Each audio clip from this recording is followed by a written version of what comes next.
Rohan morning walk करके घर आया तो देखा अवनी बाहर जाने के लिए तैयार हो रही थी। अवनी हॉस्पिटल जा रही हो? हाँ रोहन, और मैंने चाय नाश्ता बना दिया है।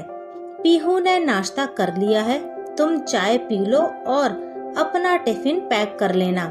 मैं चलती हूँ, देर हो रही है।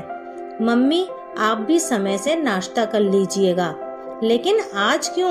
अब तो तुम्हारे भैया भाभी आ गए।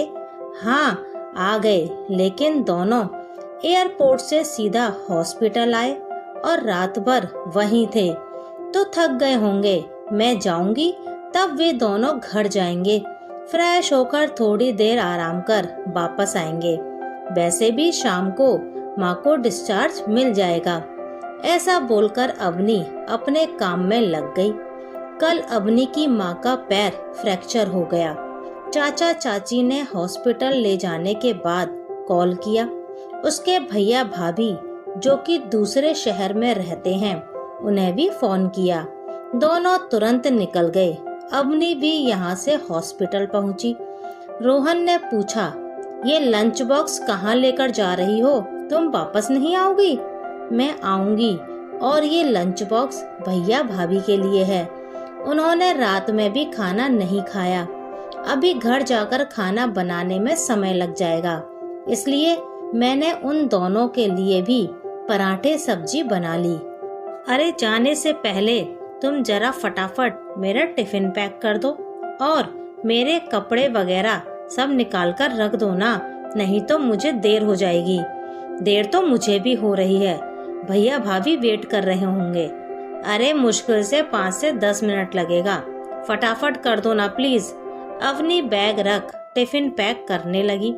रोहन तुम भी फटाफट तैयार हो जाओ और अपनी बाइक से मुझे हॉस्पिटल तक छोड़ दो ना, सुबह का समय है, ट्रैफिक मिलेगा। अरे यार तुम मुझे क्यों परेशान कर रही हो?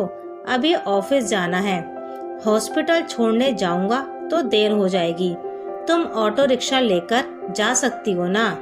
सुनकर अवनी को गुस्सा आया, क्योंकि कल भी हॉस्पिटल छोड़ देने को कहा, तब भी उसने कुछ यूं ही जवाब दिया था। वो बिना कुछ बोले चुपचाप जाने लगी कि रोहन ने फिर आवाज लगाई, अरे अवनी रुको। अरे आज तो मम्मी को लैब लेकर जाना है ब्लड टेस्ट कराने, फिर शाम को मम्मी को डॉक्टर के पास भी ले जाना है। तुमने अपॉइंटमेंट ली? अवनी जब तक कुछ बोलती उससे पहले रोहन ने फिर पूछ लिया, अरे तुम्हें याद भी है, यह बेटी का फर्ज निभाते निभाते बहू का फर्ज भूल गई।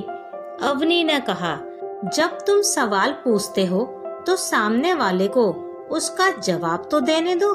भूली मैं नहीं, भूले आप हैं अपने और अपने परिवार के चक्कर में, कि मैं सिर्फ इस घर की बहू और आपकी पत्नी नहीं, किसी की बेटी भी हूँ, और इस परिवार के अलावा भी कोई और परिवार है। मुझे सब याद है, आपको बताने की जरूरत नहीं। मैंने लैब वाले को घर पर बुला लिया है, कुछ देर में आ जाएगा सैंपल लेने। डॉक्टर की अपॉइंटमेंट भी ले ली है, कल शाम को बुलाया है।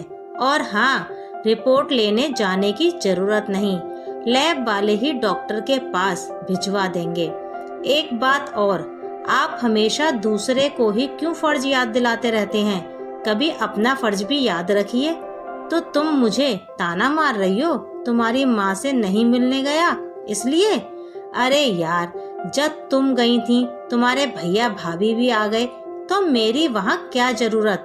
बात सिर्फ जरूरत की नहीं होती रोहन, बात मान सम्मान की हो जाती है। हम किसी के दुख में जाकर उसका दुख दर्द नहीं बांट लेते, लेकिन हाँ, सामने वाले की थोड़ी हिम्मत बढ़ जाती है। पता है, कल हॉस्पिटल जाते ही सब पूछने लगे, दामाद जी नहीं आए? मुझे तो शर्म आ रही थी, मैंने बहाना बना दिया कि वो व्यस्त हैं। अच्छा, तो तुमने बहाना बनाकर झूठ बोलकर मेरा मान रख लिया।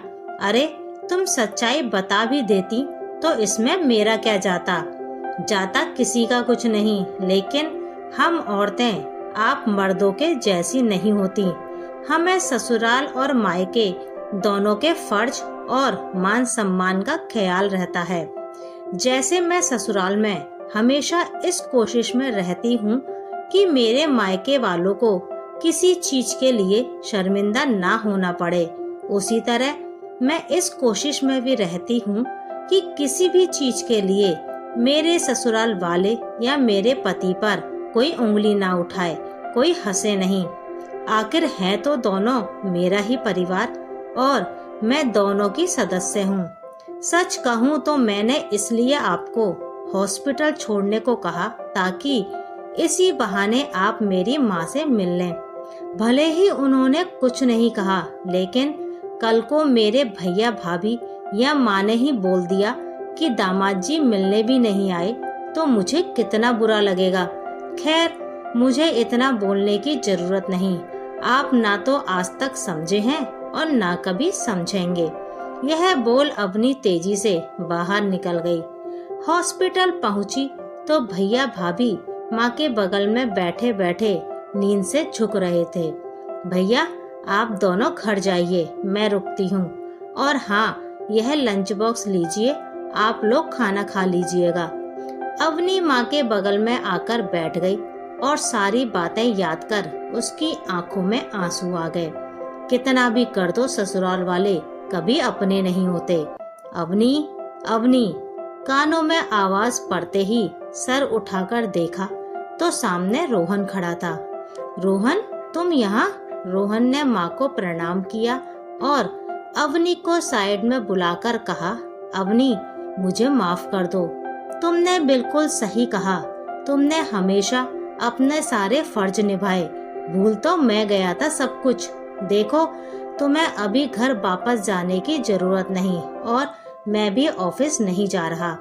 हम दोनों यहीं रुकेंगे जब तक मम्मी डिस्चार्ज नहीं हो जाती। तो भैया भाभी को कह दो कि आराम से आएं। यह सुनकर अवनी को बहुत अच्छा लगा। उसने रोहन को थैंक यू कहा और मुस्कुरा दी।